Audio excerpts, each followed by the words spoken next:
Welcome guys, my self Sanjay Sharma from Marcos physical academy. Guys मैं आज आपको बताने वाला हूँ नॉक-नी के बारे में। ये बहुत ही बड़ी समस्या है आर्मी के लोगों के लिए, स्टेट पुलिस के लोगों के लिए।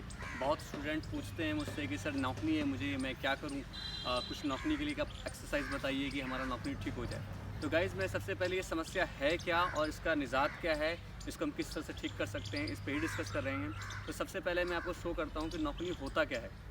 जब भी आप अपने दोनों फीट को अगर क्लोज करके खड़े होते हैं, अपने फीट को अगर आप क्लोज करके खड़े होते हैं इस तरह से, और आपके नीज़ आपस में टच हो रहे होते हैं, तो ये नॉक-नी होता है।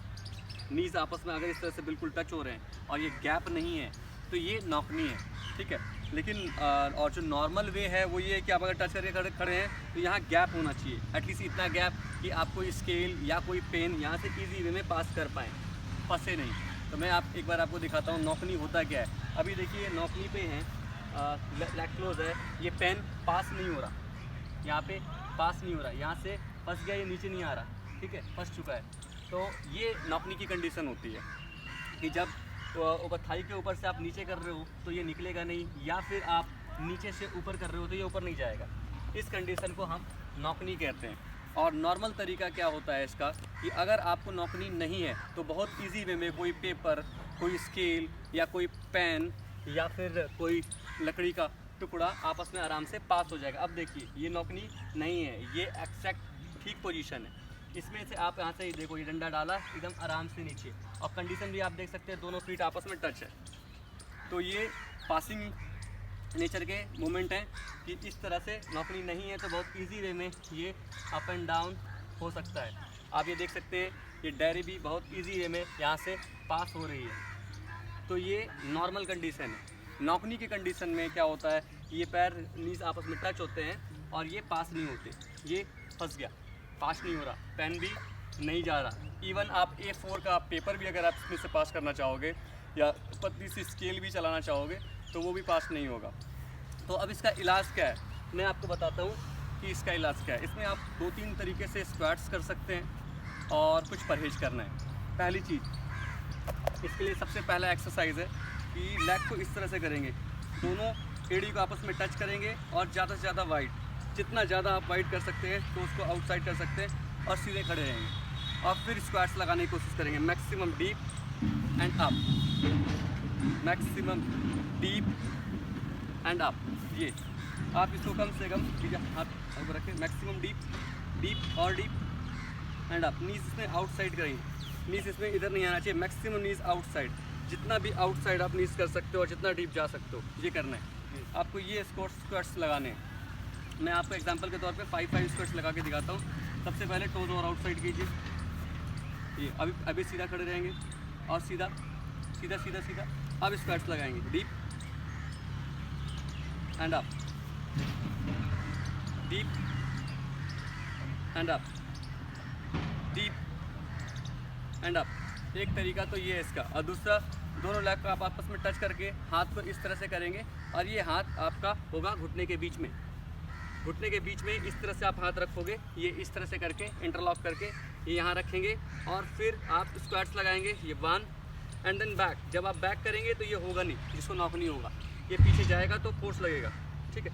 ये जब आप बैक कर रहे हो तो ये आपके अलग नहीं होने चाहिए, ऐसे नहीं कि अलग हो जाएंगे, ये फोर्स आउटसाइड डायरेक्शन में लगेगा, लेकिन आपको फोर्स कंट्रोल करना है और पैर चिपका के ही बैक होने, घुटने सीधे करने, ये straight, then again forward and straight, again forward and straight. जब आप इसको स्ट्रेट करोगे तो आउटसाइड डायरेक्शन में नीज के फोर्स लग रहे हैं और आपको पीछे जाने में तकलीफ हो रही है, लेकिन आपको कोशिश करना है कि ज़्यादा से ज़्यादा पीछे जाना है। जब आप पीछे जाओगे और इसके बीच में ये है तो ये आपके नीज के जो जॉइंट है इसको आउटसाइड पुश करेगा, तो उसके पुश करने से जो नॉक-नी की कंडीशन है, जो क्लोज है, वो धीरे धीरे अपने गैप को क्रिएट करती है और दोनों पैर के बीच में गैप क्रिएट होता है। तो ये 2 स्क्वाट्स तो आपको रेगुलर लगाने ही हैं। इस तरह के कम से कम 20 स्क्वाट्स के 3 सेट, 20 के 3 सेट का मतलब ये है कि एक बार में आपको 60 स्क्वाट्स लगाने। पहले आपने 20 बार ये कर लिया, फिर थोड़ा रेस्ट किया, फिर 20 बार, फिर थोड़ा रेस्ट किया, फिर 20 बार, तो ये 1 सेट हुआ। तो और मैंने 20-20 के आपको 3 सेट बोले हैं, तो आपको इस तरह से करना है। अब मैं आपको एक स्क्वाट्स और बताता हूँ साइड लंजेस। साइड लंजेस में आप इस तरह से रहेंगे और इस तरह से करेंगे, घुटने सीधे, एड़ी पे and toes up and then down. यहाँ पे स्ट्रेच करना है, टोज अपनी साइड खींच के रखने हैं, देन अगेन चेंज, घुटने बिल्कुल स्ट्रेट होने चाहिए। ये भी 20-20 के आपको 3 सेट करने हैं, ठीक है। अब एक और सबसे ज़्यादा इंपॉर्टेंट एक्सरसाइज है, आप वो देखिए क्या करना है। इसमें आप अपने लेग को, एक लेग को पीछे रखेंगे घुटने को, और एक को आगे। जो आगे वाला लेग है वो ज़रा सा शिफ्ट रहेगा जिस साइड, लेफ्ट हैंड साइड, अगर आप लेफ्ट लेग यूज़ कर रहे हो तो। अब इसके नीज को आपको यहाँ से ये डाउन, टच, फ्लोर पे टच करना है, देन अप, अगेन डाउन, आगे वाली नीज को फ्लोर पे टच करना है, then up, then again down, floor पे टच करेंगे, देन अप। सेम आप इस लेग से भी 20-20 के 2 सेट करेंगे इसको। ये ज़्यादा से ज़्यादा down, touch, then up, down, then up, again down, then up. ये इसके आपको 20-20 के 2 सेट करने हैं। अब एक एक्सरसाइज आप और देख सकते हैं, इसमें आपको लेटना है, इसमें आपको लेटना है। लेटने के बाद दोनों हाथ यहाँ पे रखने हैं, आपको दोनों टोस को गैप रखना है, इतना गैप रखना है दोनों पैर में कि आपके टोस टच करने में आपको स्ट्रगल करना पड़े। आपके टोस टच होने चाहिए, ये गैप रखेंगे, टोस टच करेंगे, हाथ इंटरलॉक करेंगे और ज़्यादा से ज़्यादा हाथ खींचेंगे। टच किए हुए टोस को नीचे खींचना है ये, और एड़ियों में गैप भी होनी चाहिए, दोनों एड़ी आपस में टच नहीं होनी चाहिए। ये रॉन्ग पोजीशन है, राइट पोजीशन है, गैप होना चाहिए, दोनों टो आपस में टच होने चाहिए। टच होने के बाद टोज नीचे खींचे होने चाहिए और हाथ यहाँ, और अपर बॉडी स्ट्रेच करेंगे। इस पोजीशन में आपको 5-5 मिनट के 3 सेट करने हैं। 5 मिनट आपको रहना है इस पोजीशन में। आपको जब आप इस पोजीशन में 5-5 मिनट 3 सेट रहते हैं तो आपके नीज में, आपके थाइस में काफ़ी पेन होने लगेगा, तो इसका मतलब आपके उस पर्टिकुलर पॉइंट पे काम हो रहा है। तो नॉक नीज के लिए गाइज आप इसी एक्सरसाइज को करें और इसका रिज़ल्ट आपको 1 महीने के अंदर अंदर दिखना स्टार्ट हो जाएगा। आपको और क्या क्या करना है, अगर ये सुविधाएं हैं तो आप ये भी कर सकते हैं। स्विमिंग भी नॉकनी के लिए फ़ायदा दे सकता है आपको। अगर आप स्विमिंग करते हैं तो नॉकनी में फ़ायदा दे सकता है। स्विमिंग में हम लेग स्ट्रेट वे में चलाते हैं, वो भी काफ़ी हेल्पफुल हो सकता है, ठीक है।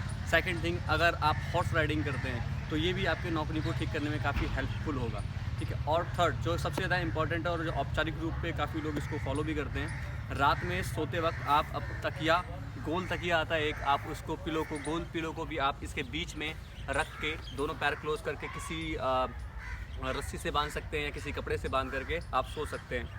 अगर किसी की उससे भी नहीं ठीक हो रही तो आप एक लकड़ी का मोटा टुकड़ा, कम से कम इतना मोटा टुकड़ा होना चाहिए लकड़ी का, उस लकड़ी के टुकड़े को अपने दोनों नीज के बीच में डाल के सेलो टेप से कवर करके आप इसको 10 दिन करें।